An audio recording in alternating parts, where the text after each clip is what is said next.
In April 2019, a pre-death telegram from Hitler, dated April 24, 1945, was put up for auction in the United States. The Führer sent it to Field Marshal Ferdinand Schörner. In the telegram, Hitler asked him to advance northward. But why? Was he planning to escape and meet the Field Marshal there? Why did the Führer invade Norway at the beginning of the war? And what was he seeking in Lapland? Ferdinand Schörner was known as the General of the Last Hour. On April 5, 1945, just 25 days before his death, Hitler promoted him to the rank of Field Marshal. In his will, the Führer appointed him as the Minister of Defense in the new government. What did this relatively unknown officer do to deserve such an honor?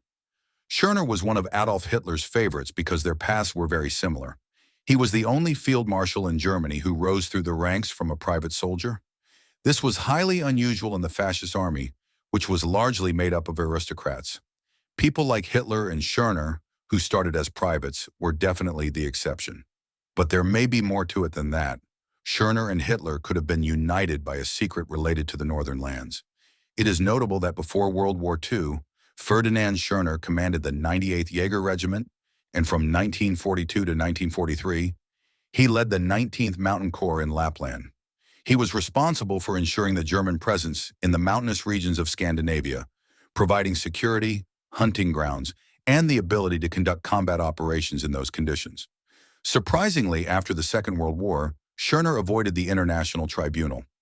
He served his sentence in the Soviet Union, where he was sentenced to 25 years in labor camps, while most military criminals of his caliber were either hanged or sent to Spandau prison in the British sector of Berlin. As one of the commanding officers, Schörner committed numerous war crimes, particularly in Ukraine. He attempted to turn Prague into a second Berlin, trying to hold on to the city for as long as possible, but the Soviet troops captured Prague.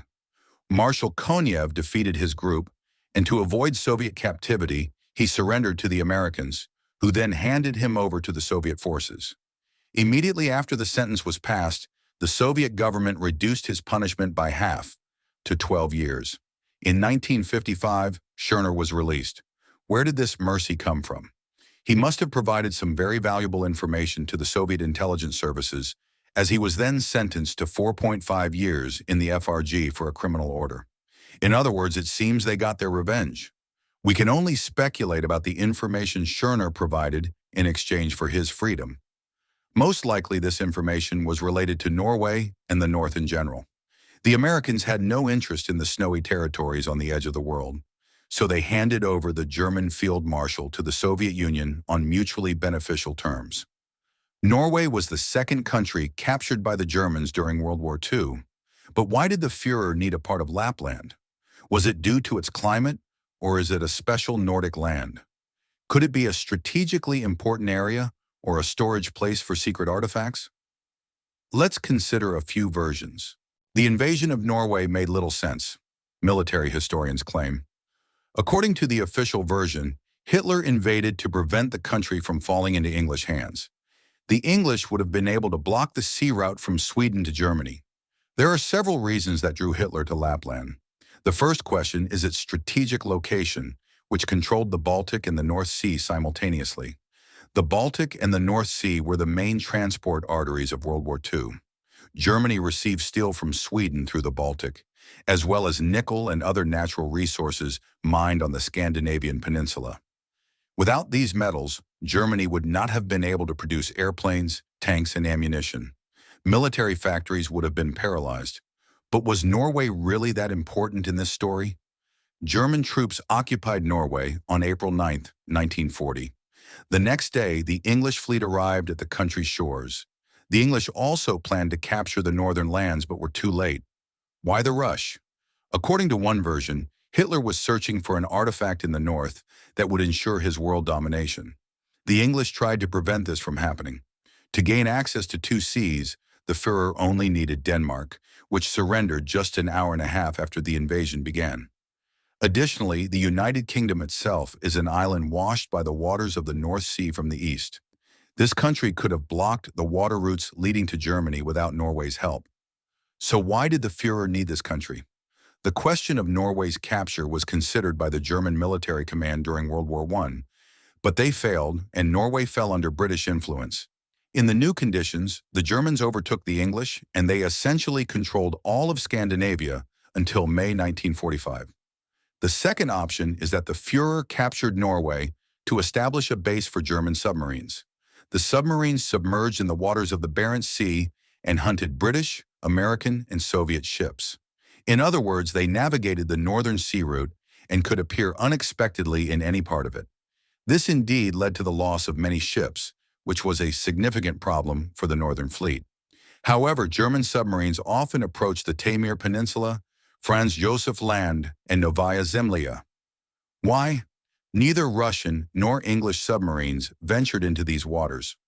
On July 16, 1941, after the attack on the Soviet Union, a secret meeting was held in the Reich Chancellery between the Führer and his inner circle, Göring, Rosenberg, and Bormann. The Nazis planned to annex the Murmansk region to Germany.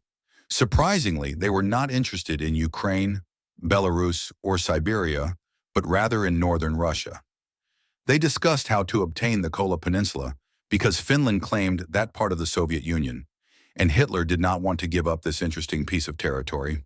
Hitler said that the Finns wanted to acquire eastern Karelia, but due to the nickel deposit there, the Kola Peninsula should belong to Germany. But what was the Führer really after? Nickel could be found much closer. Perhaps the Führer was drawn to the north by a secret related to the unusual properties of this land. By that time, the Kola Peninsula had indeed become very interesting. Certain studies had begun there. For example, wild grapevines were found. At that time, it was believed that there could be no grapes in the permafrost. Until the end of the war, Hitler kept 400,000 land troops in Norway, even though he needed reinforcements on other fronts. The German forces in Norway did not engage in active combat. One could say that the war bypassed them. Moreover, some Norwegians joined Hitler. They became part of the Viking Tank Division. These people still receive Hitler's pensions, ranging from 140 to 950 euros per month. Is it possible that this is a cover-up? But what do they have to hide? In the Federal Republic of Germany, the head of state was Konrad Adenauer, a former protege of Hitler, who tried to restore the lost positions of fascist Germany. To some extent, neo-fascism flourished there. Quietly, many people were put on these pensions as those who had made a significant contribution to Germany. This was, of course, a state secret of the Federal Republic of Germany. The Norwegian group capitulated only on May 9, 1945. It seems that until his death, Hitler never gave the order to withdraw troops from the country. What was he hoping for? And what secret was he guarding so carefully?